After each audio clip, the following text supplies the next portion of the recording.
All right. In one of my previous videos, I talked about a basic overview of biblical interpretation is that you interpret the Bible kind of like how you interpret people, and I got a little bit more into that, and I'm on a hash the details of that of this out in subsequent videos like this one.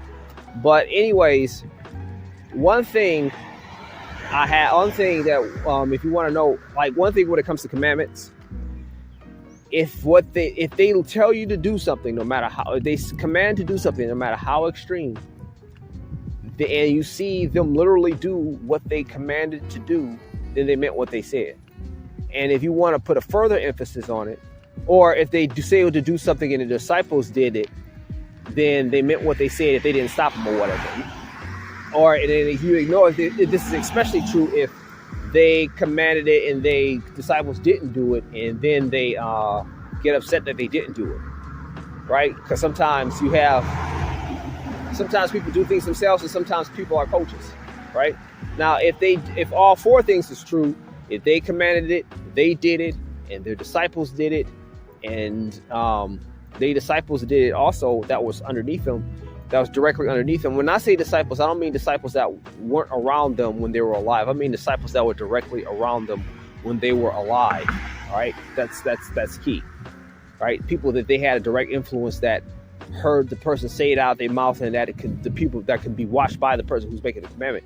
If you have these disciples, if you have all four of these, the disciples doing what they say, any of them doing what they say, or all these few things, then you know what they meant, what they said, right? Now, if there's a discrepancy what they said and what they did, then you can question it. Or if you see them commanding something extreme and nobody did it, then you can assume that then there's room to interpret it as a metaphor, especially if the person speaks in metaphors in general, like Jesus did. Like when he talked about plucking out your eye and things of this nature, Jesus often talked in metaphors, and you didn't see anybody do it. He didn't do it, and nobody else did. None of his direct disciples did it. So you can pretty much assume this is kind of a metaphor for something.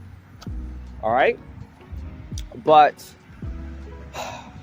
yes, if there's no better standard, if somebody asks you, like I don't just do this with the Bible, I did this with people too. I remember being in an argument with somebody about a certain text, and they thought the person didn't really mean what they said. It was like, well, no, it meant it as a metaphor. I was just like, no.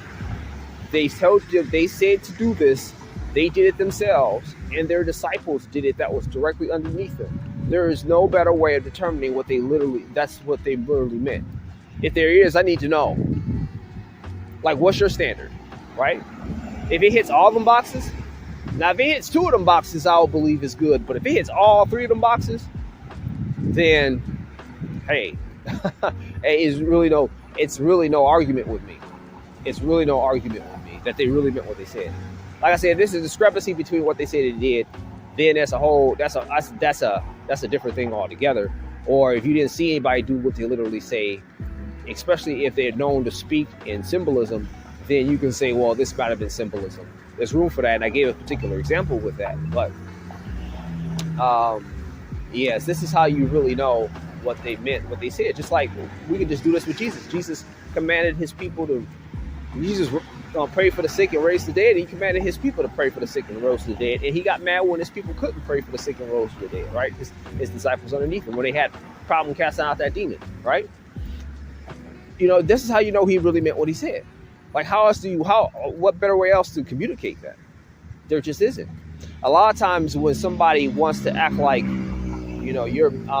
lot of times when someone wants to play funny with logic like that, we'll just say, I don't know how it's better else to put it. A lot of times you need to call their criteria of assessment up to account. Like you say, this is my methodology of assessment. What's yours? And how is yours better? Right? Because a lot of times, like, what you're arguing is their methodology of assessment instead of the actual facts of the case. So you need to call that into question.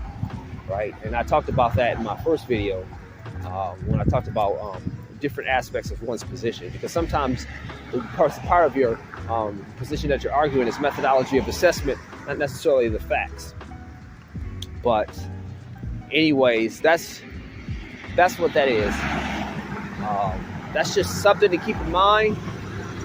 And Just a basic rule of thumb, nothing too complicated. But thanks for watching, and if you like this kind of stuff, please like and subscribe. And have a good day. Peace.